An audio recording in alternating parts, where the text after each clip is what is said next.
know, a lot of years had been passing and I still didn't understand why some people I considered knowledgeable shockingly lived a life of mediocrity.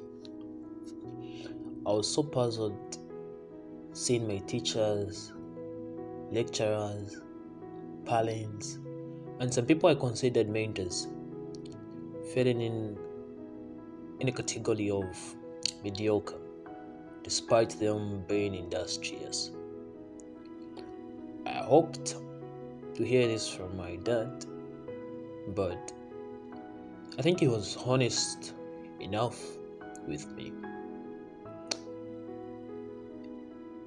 He used to tell me, son, I don't have any qualifications to set me on the table of selection to greatness, but I've encountered the goddess of lucky that equalized me with many graduates. Now I'm concerned on what holds these graduates in my class of wealthy. It is my deep desire that you find out what holds graduate from life of exploits and also find out how to qualify on the table of selection to greatness. You know, these words are always in my mind. When I look at expert, I'm overwhelmed. But when I check on their results, I'm let down. I don't know. Does this mean that despite me working hard today, I will also someday fall in a class of mediocrity? I'm not sure. That despite me being a graduate, my result won't differ from that of my parents. It won't be a good explanation, you know. When I'm walking, these thoughts surround my mind and I keep asking myself based on the pace of the books I have so far studied. I'm so frightened at hearing what Korehenth once said. He said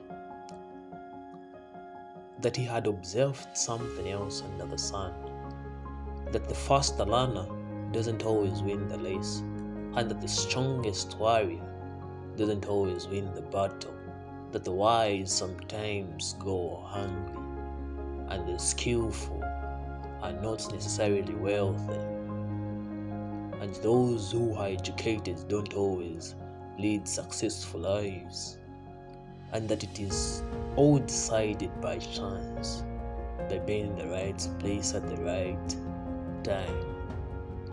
I also constantly think about the fake of fate, who is a vicious goddess who brings no permanent good to anyone. On the contrary, she brings ruin to almost every man upon whom she showers unhinged gold.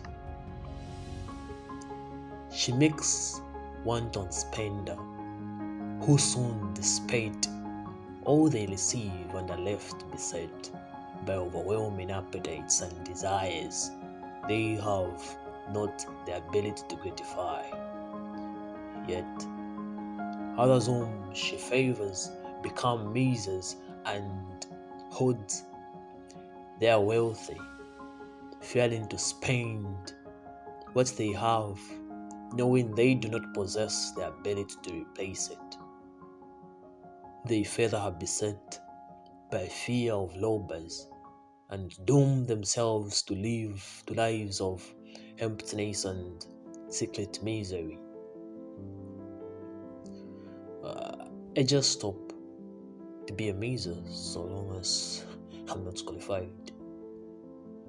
But at the same time, I'm reminded that a man's wealth is not in the pace he carries, for a fatty pace quickly empties if there be no golden stream to refill it.